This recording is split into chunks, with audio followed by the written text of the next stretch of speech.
Hello learners, welcome back to my channel PK's learning hub.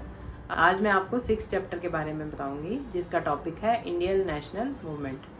Colonial rule आने के बाद क्या हुआ था, भारतीयों के साथ विश्वासघात हो रहा था। वो जो ब्रिटिश लोग थे वो ये चाहते थे कि भाई मतलब अपने लिए सारे काम कर रहे थे, इंडियंस के लिए कोई काम नहीं कर रहे थे, इसलिए उनके मन में विद्रोह की भावना जागृत हो गई थी। तो उन्होंने क्या किया, फिर उनको आंदोलन करने पड़े।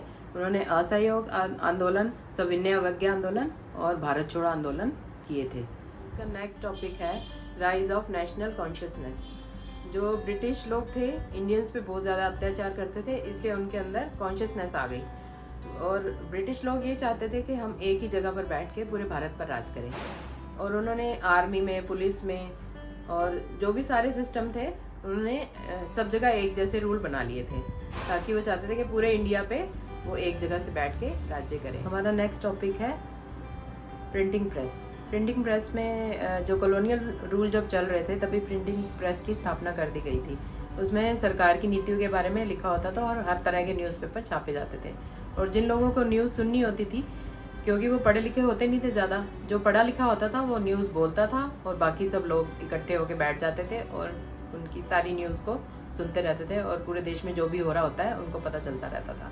हमारा नेक्स्ट टॉपिक है कम्युनिकेशन चैनल्स। जो डाक और तार विभाग होता था, जो दूसरी जगह पे मैसेजेस भेजने होते थे डाक तार के, वो रेलवे के माध्यम से भेजे जाते थे। और जो ब्रिटिश लोग होते थे उन्हीं का ही सारा काम किया जाता था और इंडियंस को कोई प्रेफरेंस नहीं दी जाती थी। और उनके जो व्यापारी होते थे उनका सारा सामान रेलवे के थ्रू भेजा जाता था बाहर, एक जगह से दूसरी जगह पर भेजा जाता था, ताकि उनको फ़ायदा हो सके। और इंडियंस के लिए कोई भी ऐसी चीज़ यूज़ करने का उनको फैसिलिटी नहीं थी। इंडियंस को इस चीज़ों से बाहर ही रखा जाता था और वो उनको ट्रेन में चढ़ने के लिए भी कोई सुविधा नहीं दी जाती। नेक्स्ट टॉपिक है न्यू सिस्टम ऑफ एजुकेशन।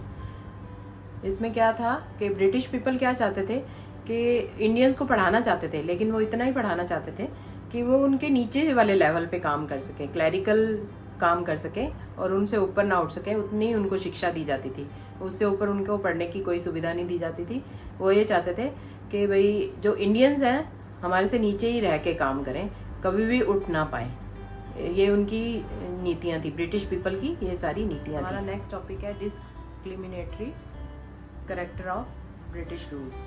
इसमें क्या था कि जो इंडियंस को लगा कि हमारे साथ भेदभाव किया जा रहा है, क्योंकि उनको क्लबों से बाहर रखा जाता था और उनको ट्रेन की भी कोई सुविधा नहीं थी। वो मैंने पहले ही बताया कि उनको किसी भी चीज़ को यूज़ नहीं करने दिया जाता था।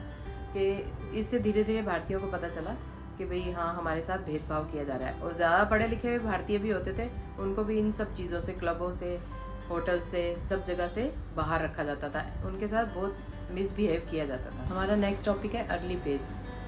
जो इसमें ये था कि भारत में जो आंदोलन था कई चरणों से होकर गुजरा था और उसमें कितनी तेज़ी से वृद्धि हुई थी उसके बारे में बताया गया था। और इसका नेक्स्ट टॉपिक है अर्ली पॉलिटिकल एसोसिएशन। इसमें क्या था कि जो भारतीय जो संघ की स्थापना थी 1837 में की गई थी और ये जमींदारों का संघ था।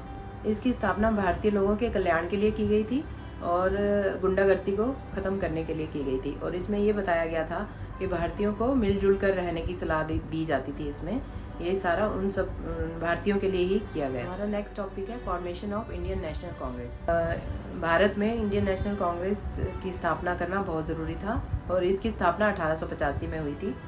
और जो ये कांग्रेस की स्थापना इसलिए की गई थी कि लोगों के बीच में मित्रता बना के रखी जा सके और एकता बना के रखी जा सके। लेकिन जो ब्रिटिश पीपल थे वो कांग्रेस की स्थापना नहीं करने देना चाहते थे। वो ये चाहते थे कि भी भारतीयों के बीच में लड़ाई होती रहे और वे एक साथ मिलजुल कर ना रह सकें, इसलिए वो चाहते थे कि कांग्रेस की स्थापना ना हो। लेकिन फिर भी कांग्रेस की स्थापना करना बहुत ज़रूरी था, ताकि लोगों को इकट्ठा मिलजुल कर रहना सिखाया जा सके और उनके बीच में मित्रता बनाई जा सके। हमारा नेक्स्ट टॉपिक है स्वदेशी मूवमेंट। स्वदेशी मूवमेंट में ये था, भारत का एम था, भारतीय लोगों का एम था कि हम अपना खुद का शासन प्राप्त करें, क्योंकि वो नहीं चाहते थे कि ब्रिटिश पीपल जो है हमारे ऊपर राज्य करें। तो उन्होंने क्या किया, विदेशी सामान को यूज़ करना छोड़ दिया बिल्कुल भी, और वो कहने लगे कि भाई हम अपने देश में बनी हुई जो चीज़ें हैं, कपड़ा है, कोई भी चीज़ है, वो खुद की बनी हुई हम यूज़ करेंगे और उनकी सारी चीज़ों को छोड़ देंगे। इसलिए उन्होंने स्वदेशी आंदोलन चलाया था। अब नेक्स्ट टॉपिक है एमरजेंस ऑफ गांधी। सबसे महत्वपूर्ण विकास कब हुआ था? जब मोहनदास करमचंद गांधी जी आए थे और वो दक्षिण अफ्रीका में महात्मा गांधी के नाम से प्रसिद्ध थे।